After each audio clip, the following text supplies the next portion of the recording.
जी अस्सलाम वालेकुम।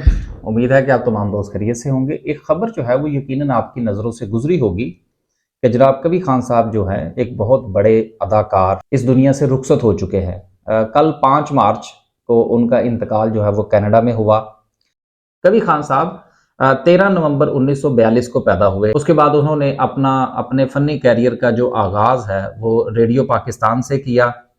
कबीर खान साहब के हवाले से अगर आप विकिपीडिया पर जाएं तो वहाँ पर जो मेरे लिए एक चीज़ थोड़ी-सी काबिले तशवीश थी और उसको मैं ज़रा थोड़ा-सा जिसकी वजह से मैं ये वीडियो बना रहा हूँ कि विकिपीडिया पर जाएँ तो वहाँ पर ये लिखा है कि मोहम्मद कबीर खान 13 नवंबर 1942 को पैदा हुए और 5 मार्च 2023 को इस दुनिया से रुखसत हुए।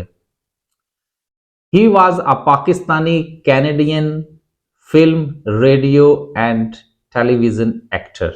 ये एक सवाल था जिसकी वजह से मैं ये वीडियो बनाने जा रहा हूं कि देखिए कबीर खान साहब जो है वो 1942 को पैदा होते हैं, ये विकिपीडिया के मुताबिक है। पाकिस्तान बनने से पहले वो पैदा हुए और उन्होंने अपनी जिंदगी जो है उसका एक बहुत बड़ा हिस्सा वो पाकिस्तान में गुजारी।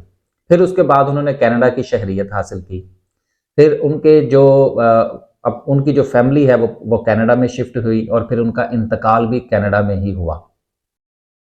कबीर खान साहब की जो फ़नी खिदमात हैं उनसे तो यकीनन इनकार नहीं किया जा सकता। बच्चा बच्चा जो है वो उनसे वाकिफ़ है। मुझे अच्छी तरह याद है कि बचपन में हम उनके ड्रामे, ख़ास तौर पर अंधेरा उजाला जो है वो बड़े शौक से देखा करते थे।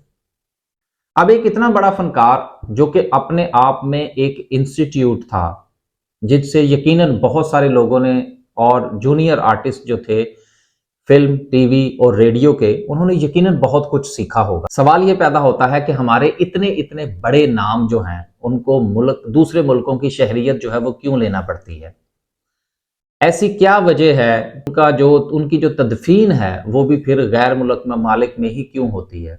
ये कोई पहली बार ऐसा नहीं हुआ कि हमारे किसी नामवर कद आवर शख्सियत जो कि पाकिस्तान की पहचान भी हो और वो पाकिस्तान की वजह से पहचाने जाते हों, वो मुल्क के बाहर जो है वो उनकी तदफीन होने जा रही है।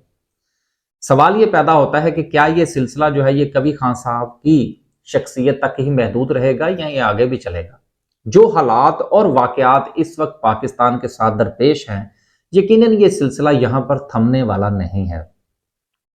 क्योंकि मैं भी एक ओवरसीज पाकिस्तानी हूँ और ओवरसीज पाकिस्तानी होने के हवाले से मैं आपको अपना ये ज़ाती तजर्बा बयान करता चलूँ। यकीनन दूसरे लोगों का भी इसी के साथ मिलता जुलता जो है वो एहसास होगा कि हमारे लिए जिस वक्त हम इस मुल्क से बाहर जाते हैं और अपनी ज़िंदगी का एक मखसूस हिस्सा हम वहाँ पर गुजारते हैं और ख़ास तौर पर जब दूसरी नस्ल जो है वो वहाँ पर जवान हो जाती है तो फिर हमारे लिए आगे कुआं और पीछे खाई वाली कैफियत बनती चली जा रही है। चूंकि हमने अपनी जिंदगी का बहुत बड़ा हिस्सा जो है वो पाकिस्तान में गुजारा होता है, लेकिन जब हम कुछ हिस्सा अपनी जिंदगी का किसी दूसरे मुल्क में जाकर गुजारते हैं, लेकिन हमारी जो नई नस्ल है वो जिस जगह पैदा होती है वहां पर उसने अपनी जिंदगी का बहुत बड़ा हिस्सा गुजारा होता है, तो मजबूरन जो है वो फिर हमें अपनी जिंदगी के आखिरी आयाम जो हैं वो भी उसी मुल्क में ही गुजारना पड़ते हैं। मेरा जो सिर्फ एक कंसर्न है वो ये है कि अगर हमारे हालात और वाकयात इसी तरह से चलते रहे और ओवरसीज पाकिस्तानी, जिसमें मैं आज खास तौर पर कबीर खान साहब की बात कर रहा हूं, उनको मैं एक ओवरसीज पाकिस्तानी इसलिए कह रहा हूं कि शहरियत के हामिल थे। उनके पास पाकिस्तान की नेशनैलिटी भी थी और उनके पास कनाडा की भी नेशनैलिटी भी थी। लेकिन अब आप ये देखिए कि विकिपीडिया पर जिस वक्त आप जाते हैं तो वहां पर लिखा हुआ है कि Mohammad Kabir Khan Pakistani Canadian film, radio and television actor.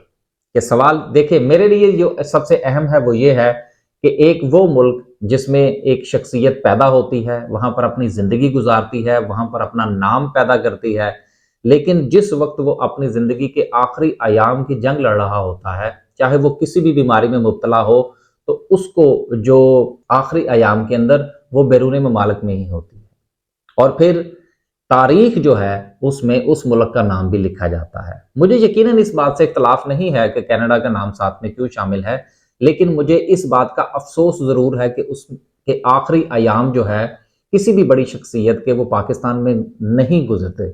उसकी क्या वजह है कि हमारे यहाँ एक सिस्टम ही इस तरह से बना दिया गया है کہ ہمیں یہاں سے دھکیلا جا رہا ہے۔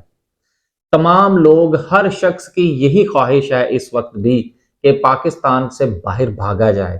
اگر یہ بھاگم بھاگ کا سلسلہ اسی طرح سے جاری رہے گا تو یقیناً ہماری جو نامور شخصیات ہیں جو کہ ملک سے باہر ملک کی پہچان کا باعث بنتی ہیں، یقیناً ان کی تعداد میں تیزی سے اضافہ ہوتا چلا جائے گا، اور یہ جو مملکت خداداد ہے یہ صرف اور صرف جو ہے وہ چند مخصوص لوگوں تک محدود ہو کر رہ جائے۔ اگر ہم یہ چاہتے ہیں کہ ہماری قدآور شخصیات جو کہ دنیا میں پاکستان کا نام روشن کرتی ہیں وہ اگر پاکستان میں ہی اپنے آخری ایام گزارے تو ہمیں یقیناً یہاں کے حالات کو بدلنا ہوگا۔ ہمیں یہاں پر وہ تمام کی تمام سہولیات مہیا کرنی ہوں گی کہ جن کی تلاش میں ایک پاکستانی جو ہے وہ یہ ملک چھوڑ کر کسی دوسرے ملک کی شہریت حاصل کرنے کی کوشش کرتا ہے۔